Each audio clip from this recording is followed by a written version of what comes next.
জায়গায় একটা ঝামেলা হচ্ছে। তো সাইদ আসলাম সাহেব বললো যে তোমরা গিয়ে দেখো ঘটনাটা কী ওইখানে। আমরা আসলাম, সোহেল ভাই জিজ্ঞেস করলো শুধু যে এখানে কী হয়েছে, ঘটনা কী। এনসিপির এইখানে জিতু ভাই ছিল, এইখানে সবুজ তালুকদার এরা ছিল, ছাত্রলীগের বেশ কিছু কর্মী ছিল যাদেরকে আপনারা খুব ভালোভাবেই চিনেন। জাস্ট শুধু এতটুকু জিজ্ঞেস করা যে ঘটনাটা কী হয়েছে ভাইয়া তোমরা বলো, তোদের কাছে কি বলবো, তোরা ছাত্রদল, জাস্ট এতটুকু বলা আর ঘুষি এলো পাথারে ঘুষি। আমার সদস্য সচিবের গায়ে ঘুষি আমি লাগতে দেই নাই, আমার গায়ে এসে লাগছে।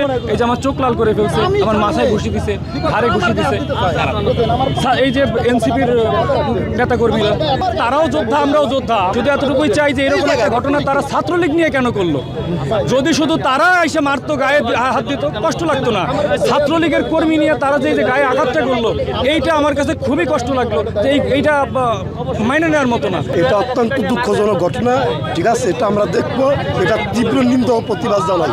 এটা আমাদের যেহেতু জুলাই গণ অভ্যুত্থানে একসাথে আমরা কাঁধে কাঁধ মিলিয়ে আমরা আমরা আমরা স্বৈরাচারের বিরুদ্ধে আমরা আন্দোলন করছি, কিন্তু তারা যে ছাত্রকে আমাদের রাজনৈতিক সহযোগিতা ছাত্রের ভাই বোনেরা যে আঘাত করছে, এটা আমরা কোনো সময় প্রত্যাশা করি নাই। এটা সুষ্ঠু বিচার হওয়া উচিত। হাদি হত্যার প্রতিবাদে সর্বদলীয় একটা মিছিল করার কথা, সর্বদলীয়। তাহলে আমাদের কিছু কিছু বিচ্ছিন্ন মানে আমাদের একটা প্রোগ্রাম ছিল, তারেক রহমান যেহেতু 25 তারিখ আসতেছে, এটা আমাদের আনন্দ মিছিল ছিল। তো ওই জায়গা থেকে আমরা এই জায়গায় অ্যাটেন্ড করবো। তার আমরা আসলাম ভাই আমাদের যে বলে একের দানেশ্বর কান্ডারি, তার বাসায় গেছি, তার থেকে অনুমতি নিয়ে আমরা আসতেছিলাম। আরও ছোটো ভাইরা 2-3টা ছোটো ভাই চলে আসছে। ওরা ওই জায়গায় আগের যেই মানে আগের হয়তো বা কিছু দ্বন্দ্ব থাকতে পারে বা কি, এটা জানি না। পরে আমাদের ছাত্রদল বইলা আমাদের উপরে হামলা করছে, আমাদের ছোট ভাইদের উপরে হামলা করছে। আমরা সে হাঁটতে পারি নাই। এই জায়গায় এনসিপি যারা ছিল, ঠিক আছে, ছাত্রদলের কর্মী নিয়ে ওরা প্রোগ্রাম করতেছে। তারপর আমরা আসছি, আমরা আসা থাকা অবস্থায়ও ওরা বইলা যে ছাত্রদলের কর্মী বইলা ওর উপরে হামলা করছে। ছাত্রলীগ নেতা কর্মীরা সবসময় এনসিপির সাথে আছে। আমরা প্রমাণ ডকুমেন্ট সহকারে আপনাদের কাছে দেব। যারা ছাত্রলীগকে টেনে এনে তারা এনসিপি নেতা বানিয়েছে এবং তারাই এখন বিভিন্ন জায়গায় অকারেন্স করতেছে এবং আমাদের নির্বাচন বানচাল করার জন্য তারা সর্বক্ষণিক অপচেষ্টা শুরু করে এবং আমাদের আজকে ছাত্র দলের নেতাকর্মীদের ওই আওয়ামী লীগের প্রত্যেকটারে আমাদের গায়ে হাত দিয়েছে। সুতরাং তীব্র নিন্দা প্রতিবাদ জানাচ্ছি।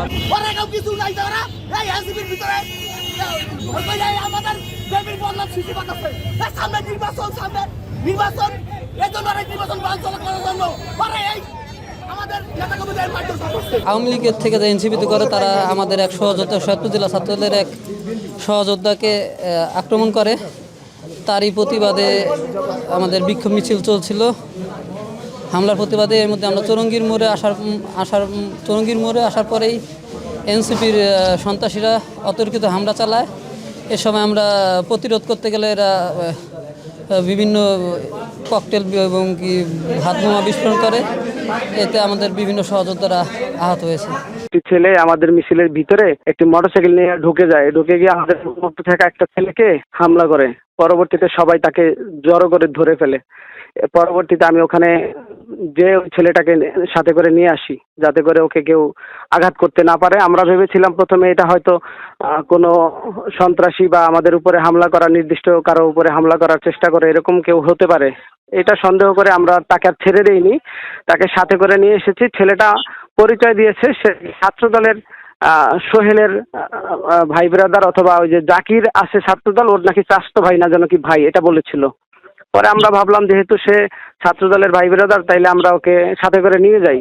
আগে তো পরিচয় জানতে হবে যে ও আসলে সোহেলের কেউ হয় কিনা।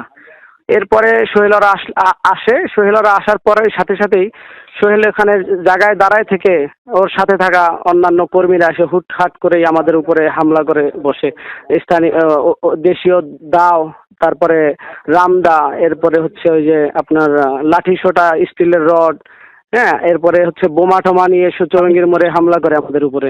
অনতিবিলম্বে এই ধরনের ঘটনা থেকে তারা বিরত থাকুক এই দাবি জানাই সবার প্রতি, এবং প্রশাসনের কাছে সঠিক তদন্ত মাধ্যমে তাদেরকে আইনের আওতায় এনে বিচার করা হোক। আজানের পরে ওই এনসিপির নেতা সবুজ উত্তর দিক থেকে আমাদের থানার এদিক থেকে আসতেছিল, কোর্ট কাছারির দিকে যাচ্ছে। চৌরঙ্গি মোড়ে যখন আসছে একটা মোটরসাইকেল তার ওই যে রেলির ইয়েতে একজনের গায়ে লাগা নিয়ে তাদের মধ্যে একটু হাতাহাতি হয়েছিল।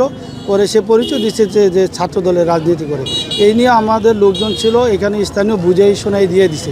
কিন্তু কিছুক্ষণ পরে আবার তারা এখানে ওরা আসছে যে আমাদের নেতার উপরে হাত উঠেছে। এই নিয়ে তাদের মধ্যে একটু দাওয়া পাল্টা হয়েছিল, আমরা বুঝাই শোনাই দিছি। পরবর্তীতে ধরেন যে আরও আধা ঘন্টা পরে আবার আইসা ওরা আরেকটা লোকজন শূন্য আসছে, আইসা আমরা চৌরঙ্গিতে ছিলাম, পরিস্থিতি খুবই শান্ত। দুই পক্ষরা স্থানীয় তাদের দুই পক্ষের সাথেও আমি কথা বলেছি, কিন্তু যখন আসছে এই চৌরঙ্গি থেকে পশ্চিম দিকে একটা রোড আছে, দেখেন আপনার ওই স্বর্ণ ঘোষ রোডটা আর কি, ওইটার ওই মাথায় তারা আবার ঢুকতেছিল। ওইখানে ওই যে রাস্তা নির্মাণাধীন দেখেন ইট টিট আছে, তো তারা মনে হয় কয়েকটা ইট মারছিল, ওইদিকে তারাও ইটের মারছিল এই গলির ভিতরে, বাট এটা কোনো মেইন রোডে নয়। তো ওইখানে আমরা একটা শব্দ শুনছি, এখন তারা বলতেছে যে ককটেল ফুটছে আর কি।